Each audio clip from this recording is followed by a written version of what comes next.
ಒಂದೊಂದು ಸಲ ವಿಧಿ ಬೇರೆನೇ ಅನ್ಸ್ಬಿಡುತ್ತೆ. ಯಾಕಂದರೆ ಕಪ್ಪೆ ಚಿಪ್ಪನ್ನು ತರಬೇಕು ಅಂತ ಹೋದಂಥ 11 ಮಂದಿ ಜಲಸಮಾಧಿ ಆಗಿದ್ರು. ಆ ಜಲಸಮಾಧಿಯಾದ ಪ್ರಕರಣ ಭಟ್ಕಳದಲ್ಲಿ 11 ಜನರ ಸಾಮೂಹಿಕ ಅಂತ್ಯಕ್ರಿಯೆಯನ್ನು ನಡೆಸಲಾಗ್ತಾ ಇದೆ. ಆಕ್ರಂದನ ಮುಗಿಲು ಮುಟ್ಟಿದೆ. ಭಟ್ಕಳದಲ್ಲಿ 11 ಜನರ ಸಾಮೂಹಿಕ ಅಂತ್ಯಕ್ರಿಯೆ. ಹಿಂದೂ ಸಂಪ್ರದಾಯದಂತೆ 11 ಜನರ ಅಂತ್ಯ ಸಂಸ್ಕಾರವನ್ನ ಅಲ್ಲಿನ ಗ್ರಾಮಸ್ಥರು ನೆರವೇರಿಸಿದ್ದಾರೆ. ಸಾವಿರಾರು ಜನ ಗ್ರಾಮಸ್ಥರು ಭಾಗಿಯಾಗಿದ್ರು. ಶಿರಾಲಿಯ ಹಿಂದೂ ರುದ್ರಭೂಮಿಯಲ್ಲಿ ಅಂತ್ಯ ಸಂಸ್ಕಾರ ನಡೀತಾ ಇದೆ. ಶಾರದಾ ಹೊಳೆ ಬಳಿ 11 ಮಂದಿಯ ಅಂತ್ಯ ಸಂಸ್ಕಾರ ನೆರವೇರಿದೆ. ಸಾವಿರಾರು ಜನ ಗ್ರಾಮಸ್ಥರಲ್ಲಿ ಜಮಾಯಿಸಿದ್ರು. ಕುಟುಂಬಸ್ಥರ ಆಕ್ರಂದನ ಮುಗಿಲು ಮುಟ್ಟಿತ್ತು. 11 ಜನರ ಸಾಮೂಹಿಕ ಅಂತ್ಯ ಸಂಸ್ಕಾರವನ್ನ ಅಲ್ಲಿ ಭಟ್ಕಳದಲ್ಲಿ ಮಾಡ್ತಾ ಇರೋ ದೃಶ್ಯವನ್ನ ನೀವು ಗಮನಿಸ್ತಾ ಇದ್ದೀರಿ. ಕಪ್ಪೆ ಚಿಪ್ ತರಬೇಕು ಅಂತ ನದಿಗೆ ಇಳಿದವರು 11 ಜನ ಜಲಸಮಾಧಿಯಾಗಿದ್ರು. ಹಿಂದೂ ಸಂಪ್ರದಾಯದಂತೆ ಅಂತ್ಯ ಸಂಸ್ಕಾರ ನೆರವೇರ್ತಾ ಇದೆ. ಶಾರದಾ ಹೊಳೆಯ ಹತ್ತಿರ 11 ಮಂದಿಯ ಅಂತ್ಯ ಸಂಸ್ಕಾರ ನೆರವೇರಿದೆ. ನಿನ್ನೆ ನದಿಯಲ್ಲಿ 14 ಜನರ ಪೈಕಿ 11 ಜನ ಮೃತಪಟ್ಟಿದ್ರು.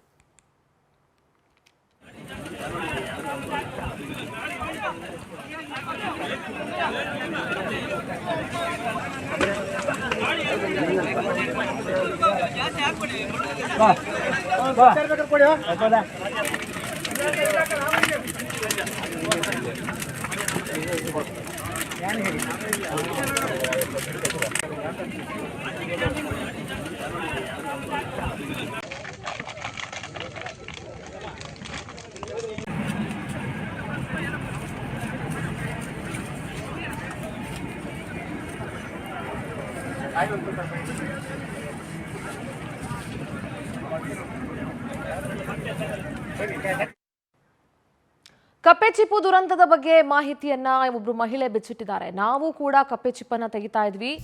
ನೀರು ಹೆಚ್ಚಾಗಿದೆ. ನೀರಿನ ಏರಿಳಿತದ ಅರಿವಿಲ್ಲದೆ 11 ಮಂದಿ ಮೃತಪಟ್ಟಿದ್ದಾರೆ. ಕಪ್ಪೆ ಚಿಪ್ಪು ದುರಂತದ ಬಗ್ಗೆ ಮಹಿಳೆ ಸತ್ಯಾಂಶವನ್ನ ಬಿಚ್ಚಿಟ್ಟಿದ್ದಾರೆ. ನಾವು ಕೂಡ ಕಪ್ಪೆ ಚಿಪ್ಪನ್ನ ತೆಗೆಯುತ್ತಾ ಇದ್ವಿ. ನೀರು ಹೆಚ್ಚಾಗಿತ್ತು. ನೀರಿನ ಏರಿಳಿತದ ಅರಿವಿಲ್ಲದೆ 11 ಜನ ಸಾವನ್ನಪ್ಪಿದ್ದಾರೆ. ಸ್ನೇಹಿತ ವರ್ಗವನ್ನೇ ಕಳ್ಕೊಂಡು ಬಹಳ ದುಃಖ ಆಗಿದೆ. ಮೃತರನ್ನ ನೆನೆದು ಮಹಿಳೆ ಮೋಹಿನಿ ನಾಯ್ಕ್ ಕಣ್ಣೀರನ್ನ ಹಾಕಿದ್ರು.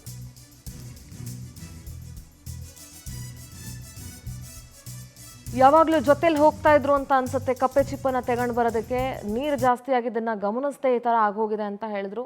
ಈ ಕುರಿತು ನಮ್ಮ ಕಾರವಾರ ಪ್ರತಿನಿಧಿ ಉದಯ್ ಬರ್ಗಿ ಜೊತೆ ಮಹಿಳೆ ಮೋಹಿನಿ ನಾಯ್ಕ್ ಮಾತಾಡಿದ್ದಾರೆ. ಏನ್ ಹೇಳಿದ್ರು ಕೇಳಿಸ್ಕೊಳ್ಳೋಣ.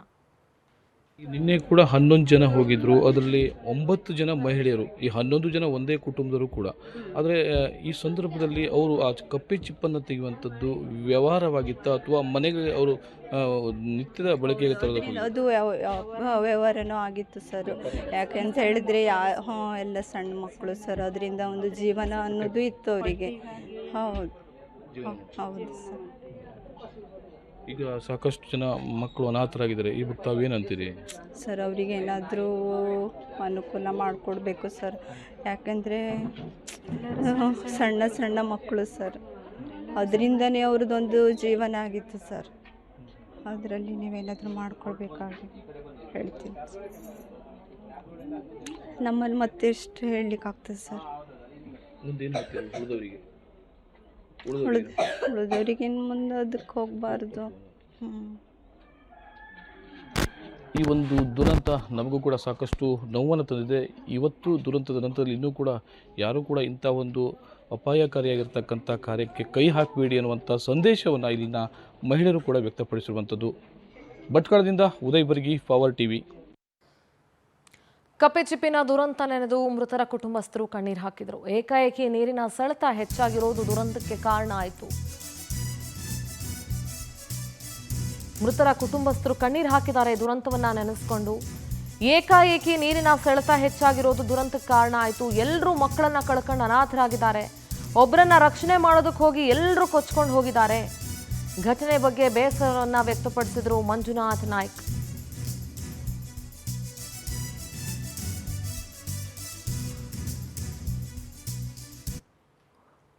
ಅನಾಹುತ ಆಗಿದ್ದು ಅದು ಒಂದು 14 ಜನ ಒಟ್ಟಿಗೆ ಮೀನುಗಾರಿಕೆಗೆ ಇದಕ್ಕೆ ಹೋಗಿದ್ದು, ಕಪ್ಪೆ ಚಿಪ್ಪಿಗೆ ಹೋಗಿದ್ದು. ಆ ಕ್ಷಣದಲ್ಲಿ ಇದ್ದಕ್ಕಿದ್ದಾಗೆ ನೀರು ಏರ್ತಾ ಬಂದಿದ್ದು ಅವ್ರಿಗೆ ಗೊತ್ತಾಗದೆ ಅನಾಹುತ ಆಗಿದ್ದು.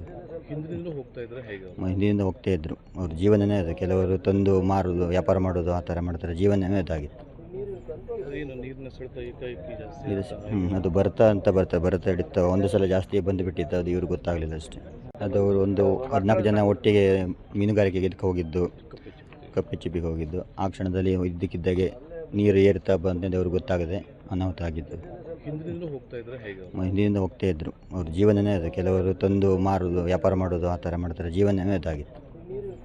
ಏನು ನೀರಿನ ಸೆಳೆತ ಅತ್ಯಂತ ಹೃದಯ ವಿದ್ರಾವಕ ಘಟನೆ ಇದು. ಅವರಾಗೆ ಮಾಡ್ಕೊಂಡಿದ್ದೋ ಅಥವಾ ದೇವರ ಇಚ್ಛೆನೋ ಹಾಗೆ ಇತ್ತೋ ಏನೋ ಗೊತ್ತಿಲ್ಲ. ನಿನ್ನೆ ಸಂಡೇ ಆದದ್ರಿಂದ, ಆದಿತ್ಯವಾರ ಆದದ್ರಿಂದ ಎಲ್ಲರೂ ಕೂಡ ಒಂದೇ ಕುಟುಂಬದವರು ಮಾತಾಡ್ಕೊಂಡು, ಅಕ್ಕ ತಂಗಿಯರು ಮಾತಾಡಿಕೊಂಡು ಹೋಗಿ ಬರೋಣ. ಅದು ಈ ಚಿಪ್ಪೇಕಲ್ಲು ಅಂದರೆ ತುಂಬ ರುಚಿಕರವಾದ ಮಾಂಸ. ಅದು ಈ ಸೀಸನ್ದಲ್ಲಿ ಮಾತ್ರ, ಮೇ ಎಂಡು ಫಸ್ಟಿಗೆ ಸಿಗುವಂಥದ್ದು ಮಾತ್ರ ಅದು ತಂದು ತಿನ್ನುವಂಥದ್ದು. ಕೆಲವರು ಅದರಲ್ಲೇ ಜೀವನನೂ ಕೂಡ ಮಾಡ್ತಾರೆ. ಅಂದರೆ ಹೊಟ್ಟೆಪಾಡಿಗೆ ಇದು ಮಾಡಿ ಅದಕ್ಕೆ ಒಳ್ಳೆ ಬೆಲೆ ಇದೆ, ಅದು ಮಾಡಿಕೊಂಡು ಜೀವನ ಮಾಡ್ತಾಯಿದ್ರು. ನಿನ್ನೆ ಒಂದೇ ಕುಟುಂಬದವರು, ಅಕ್ಕ ತಂಗಿಯವರು, ಈ ಒಂದು ಮೃತರ ಅಂತೂ ಗಂಡ ಮೊದಲೇ ತೀರ್ಕೊಂಡಿದ್ರು.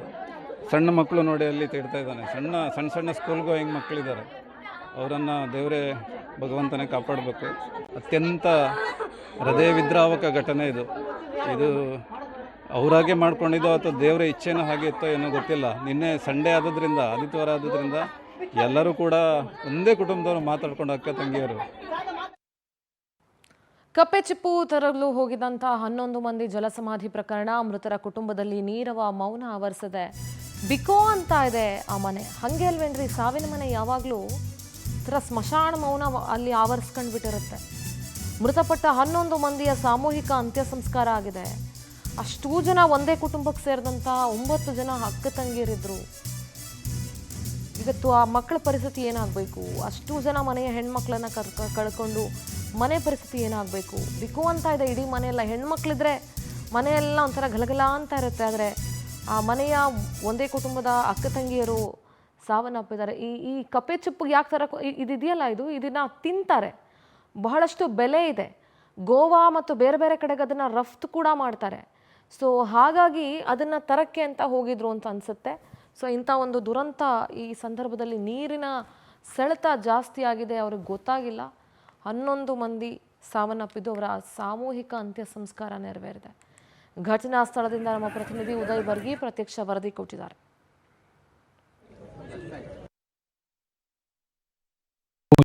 ಸಂದರ್ಭದಲ್ಲಿ ಒಂದೇ ಕುಟುಂಬದ 9 ಜನ ದಾರುಣ ಸಾವನ್ನಪ್ಪಿರುವುದು, 11 ಜನ ಈ ಒಂದು ಘಟನೆಯಲ್ಲಿ ಸಾವನ್ನಪ್ಪಿದ್ದಾರೆ.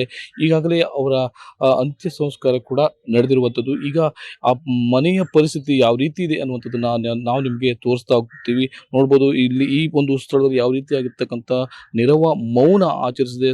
ಪ್ರತಿನಿತ್ಯವೂ ಇಲ್ಲಿ ಜನರು ಓಡಾಡ್ತಿದ್ರು. ಒಂದು ಮನೆಯಿಂದ ಒಂದು ಮನೆಗೆ ಹೋಗುವಂಥದ್ದಾಗಿರ್ಬೋದು, ಅಲ್ಲಿ ಮೇಲಿನ ಕಟ್ಟೆ ಮೇಲೆ ಕುಂತು ಮಾತನಾಡುವಂಥದ್ದಾಗಿರ್ಬೋದು, ಎಲ್ಲವೂ ಕೂಡ ದಿನನಿತ್ಯವೂ ಕೂಡ ಇಲ್ಲಿ ನಡೀತಿತ್ತು. ಪ್ರಮುಖವಾಗಿ ನಾವಿಲ್ಲಿ ಗಮನಿಸ್ತಾ ಹೋಗ್ಬೇಕು, ಇವೆಲ್ಲರೂ ಕೂಡ ಒಂದೇ ಕುಟುಂಬದ 11 ಮಂದಿ ಕೂಡ ಸಾವನ್ನಪ್ಪಿರುವುದು. ಇವರೆಲ್ಲರೂ ಕೂಡ ಈ ಒಂದು ದೃಶ್ಯಾವಳಿಯಲ್ಲಿ ಏನು ಕಾಣ್ತಾ ಇದೆಯಲ್ಲ, ಇದು ಇಲ್ಲಿನ ಅವರ ಕುಟುಂಬದ ದೇವರಾಗಿರುತ್ತೆ. ಈ ದೇವಸ್ಥಾನದಲ್ಲಿ ಪ್ರತಿಯೊಂದು ಹಬ್ಬ ಹರಿದಿನಗಳನ್ನು ಅವರೆಲ್ಲರೂ ಕೂಡ ಮಾಡ್ತಿದ್ರು. ದೀಪಾವಳಿ ಹಬ್ಬ ಆಗಿರ್ಬೋದು, ಹಾಗೆಯೇ ತುಳಸಿ ಹಬ್ಬಗಳಾಗಿರ್ಬೋದು, ಹೀಗೆ ಗ್ರಾಮೀಣ ಭಾಗದಲ್ಲಿ ನಡೀತಿರ್ತಕ್ಕಂಥ ಬೇರೆ ಬೇರೆ ಹಬ್ಬಗಳಲ್ಲೂ ಕೂಡ ಅವರೆಲ್ಲರೂ ಕೂಡ ಒಂದೇ ಜೊತೆಯಲ್ಲಿ, ಒಂದೇ ಕುಟುಂಬದವರು, ಒಂದೇ ತುಳಸಿಯ ಪೂಜೆಯನ್ನು ಮಾಡ್ತಾ ಇದ್ರು. ಆದರೆ ಈ ದುರಂತ ಘಟನೆಯಲ್ಲಿ ಇವತ್ತು ಅವರೆಲ್ಲರೂ ಕೂಡ ದುರಂತ ಸಾವನ್ನ ಕಂಡಿದ್ದಾರೆ. ಕೆಲವೊಂದಿಷ್ಟು ಜನ ಮಕ್ಕಳು ತಂದೆ ತಾಯಿಯನ್ನ ಕಳ್ಕೊಂಡು ಒಂದು ಕಡೆ ಅನಾಥರಾಗಿದ್ದಾರೆ. ಈಗ ಇನ್ನೊಂದು ಕಡೆ ಅತ್ತಿಗೆಯನ್ನ ಕಳೆದುಕೊಂಡು ಇರುವಂಥದ್ದಾಗಿರ್ಬೋದು, ಅಣ್ಣಂದಿರನ್ನ ಕಳ್ಕೊಂಡಾಗಿರ್ಬೋದು, ಸಾಕಷ್ಟು ನೋವುಗಳನ್ನ ಈ ಒಂದು ಘಟನೆ ಆವರಿಸಿದೆ. ಇವತ್ತಿನ ಈ ಒಂದು ಘಟನೆ ಕೇವಲ ಶಿರಾಲಿಯ ಈ ಕುಟುಂಬಸ್ಥರನ್ನ ಅಷ್ಟೇ ಅಲ್ಲದೆ ಇಡೀ ಭಟ್ಕಳ ತಾಲೂಕಿನ ಜನರ ಒಂದು ಕಣ್ಣನ್ನು ಒದ್ದೆಯಾಗಿಸುವಂತೆ ಮಾಡಿದೆ. ಸಾಕಷ್ಟು ಜನ ಕಣ್ಣೀರಾಗಿದ್ದಾರೆ. ಸಾವಿರಾರು ಸಂಖ್ಯೆಯಲ್ಲಿ ಜನ ಇವತ್ತಿನ ಈ ಒಂದು ಅಂತಿಮ ದರ್ಶನವನ್ನು ನೋಡೋದಕ್ಕೆ ಕೂಡ ಜಿಲ್ಲಾ ಉಸ್ತುವಾರಿ ಸಚಿವರು ಸೇರಿದಂತೆ ಇಡೀ ಈ ಒಂದು ಭಟ್ಕಳ ಕ್ಷೇತ್ರದ ಬಹುತೇಕ ಜನರು ಬಂದಿರು. ಜನಜಂಗುಳಿಯಿಂದಲೂ ಕೂಡಿತ್ತು. ಎಲ್ಲರಿಗೂ ಕೂಡ ತುಂಬ ಆತ್ಮೀಯರಾಗಿರ್ತಕ್ಕಂಥ ಜನರು ಇವರು ಆಗಿದ್ದರು. ಯಾವುದೇ ಕಾರ್ಯಕ್ರಮಗಳು ಗ್ರಾಮದಲ್ಲಿ ಆಗಿದ್ರೂ ಕೂಡ ಎಲ್ಲರ ಮನೆಗೆ ಇನ್ನೊಬ್ಬರು ಹೋಗುವಂಥದ್ದು, ಅವರ ಮನೆಗೆ ಇವರು ಬರುವಂಥದ್ದು, ಹೀಗೆ ಎಲ್ಲರ ಜೊತೆಗೂ ಕೂಡ ಅನ್ಯೋನ್ಯವಾಗಿದ್ದಂಥ ಈ ಕುಟುಂಬದಲ್ಲಿ ಇವತ್ತು 11 ಮಂದಿಯನ್ನು ಸಾವನ್ನಪ್ಪಿರುವುದು ಈ ಗ್ರಾಮವನ್ನೇ ಒಂದು ದುಃಖದ ಕಳಿನಲ್ಲಿ ಕಳೆಯುವಂತೆ ಮಾಡಿದೆ. ಒಟ್ಟಾರೆಯಾಗಿ ಈ ಒಂದು ಸಾವು ಏನು ಸಾಕಷ್ಟು ನೋವು ಕೂಡ ತಂದಿರುವಂಥದ್ದು. ಭಟ್ಕಳದಿಂದ ಉದಯ್ ಬರ್ಗಿ, ಪವರ್ ಟಿವಿ.